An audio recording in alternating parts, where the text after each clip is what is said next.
Hi everyone, so I already did a TV program review of the Nevermets, but now that it was the last episode yesterday, so I just want to do a part 2, and this is going to be really short. Anyone that is, if you've watched the Nevermets, basically it's a show in the UK on Channel 4.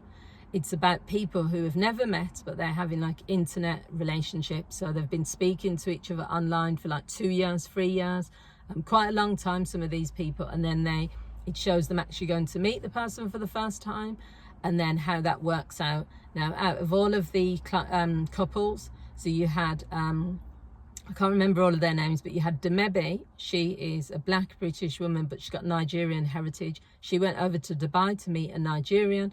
So the long story short, that didn't work out. There's a lot of suspicions there because I feel that, he turned up an hour and a half late. On 2 occasions. He met her in the hotel and public spaces. She never saw where he lived. The first time she went over to Dubai to meet him, he just didn't turn up at all. There's just something going on there, but she decided that she would just wanted to be friends with him because he wasn't sort of giving her what she needed.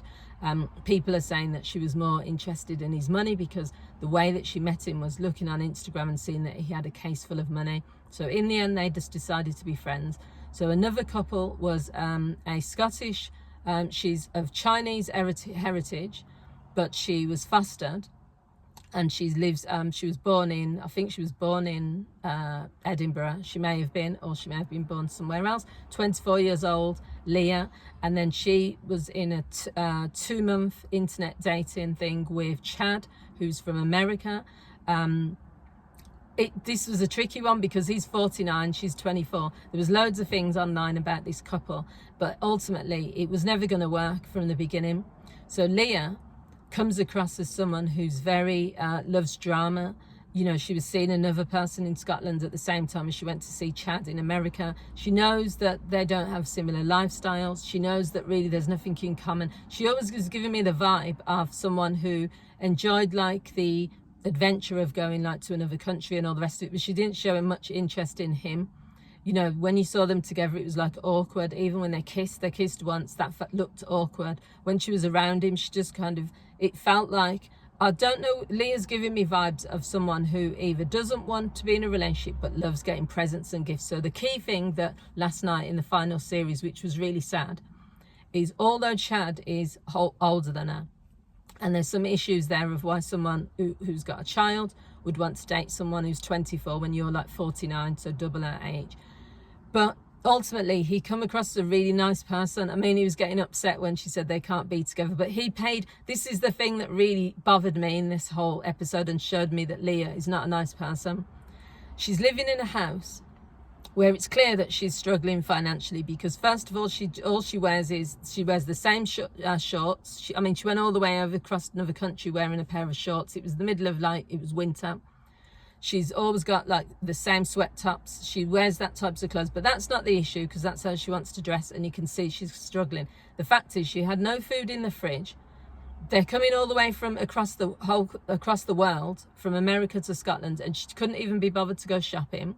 She made them buy their own food. This is Chad and his daughter, which I just think that's disrespectful. But the worst part about it is she's living in an empty flat with no furniture. She doesn't sleep on a bed, and that's fine if you want to live like by just sleeping on a duvet. She was saying it's because she doesn't have to have furniture. She's got no TV, got nothing. She's saying it's because she just lives on her own. I don't think that's true. Most people who live on their own don't live like that. It's probably financial. But what was the worst part about it is Chad came all the way over, and he then ended up buying her a bed. Now to me, and then he took her to a hotel because he wanted to be romantic, and he paid for that. And she just was moaning, saying, "Oh, this isn't my thing." Then he said, in the end, it feels that she can't be asked. She can't be bothered to make an effort. He felt it. I felt it on the screen because she was just being really ungrateful. Oh, this isn't the sort of place I go to. And then she's eating with her hands at this like fancy restaurant. And then she's just being obnoxious. She was just being rude. And if you don't like someone, fair enough, but he's flown all the way over. You're the one that has given him the impression that you're interested, telling him that you miss him on the FaceTime. So I just felt that's bad character. And I think she'll continue to act like that in other relationships because she just seems like a user. The one that worked out really well, which was really good, because we've still got Vina, who is 27, and then she's dating Can't remember his name, but he's 17. There's a lot of like hate towards that relationship because they're saying it's grooming, that he's too young. But eventually at the end of the program, it said that he's actually going to go and live in India with her, which that's a big move because she can't get the visa to come to England. And they ended up meeting in Turkey where she could get a visa. Vina met all of his friends. She's Indian, 27. He went across to India from, I think he lives in Wales. And yeah, he's made that big decision. So it was true love, and it sounded at first like it wasn't as deep as it was. But the one that really worked out well, oh, there's another one, Jagai, he's from Philippines, and you've got, can't remember her name, she's from England as well. He can't get a visa. He's tried and it keeps getting failed. So I don't know what's going on with them. They don't seem genuine. She sounds like her words seem like she's into him, but her actions don't. And there's just something not right about that woman, and I can't remember her name. She was just weird when she went over to the Philippines to see him. I think she thinks that she can't get anyone. She got low self-esteem. All of her body language and just the way she talks and acts just feels off. They don't seem like there's anything there between them, but she's booked another trip to the Philippines, it said at the end.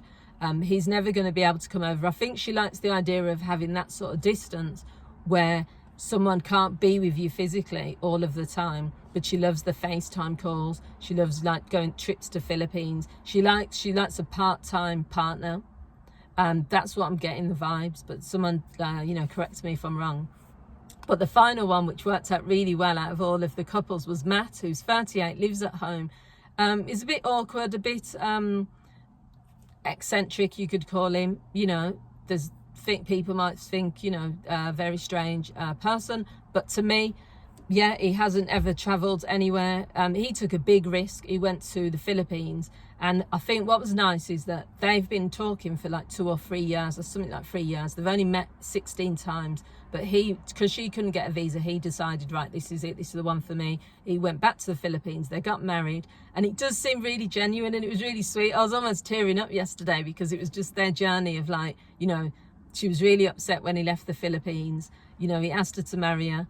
She couldn't get the visa. He then made that decision, big decision. I'm going to go over there, marry her. And then it showed at the end, 18 more months, she kept trying to get this visa sorted and she couldn't. So they continued to speak online as husband and wife. And then she came to the UK. And you know what? Sometimes people say, yeah, people just want a green card or long distance relationships don't work. But I think for me, it's just the fact that some people were putting in the effort, some people weren't.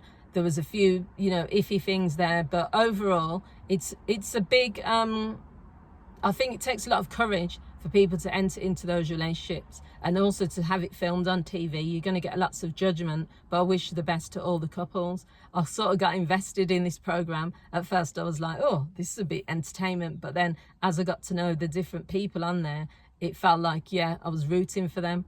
And I'm really glad that Maria from the Philippines and Matt, from the UK, got married and showed that, they're truly committed to each other. Let me know what you guys think. Have you watched the program? What do you think about it? Do you think that it's all scripted? Do you think that it's genuine? I'd love to hear your thoughts. Thanks for watching. Bye.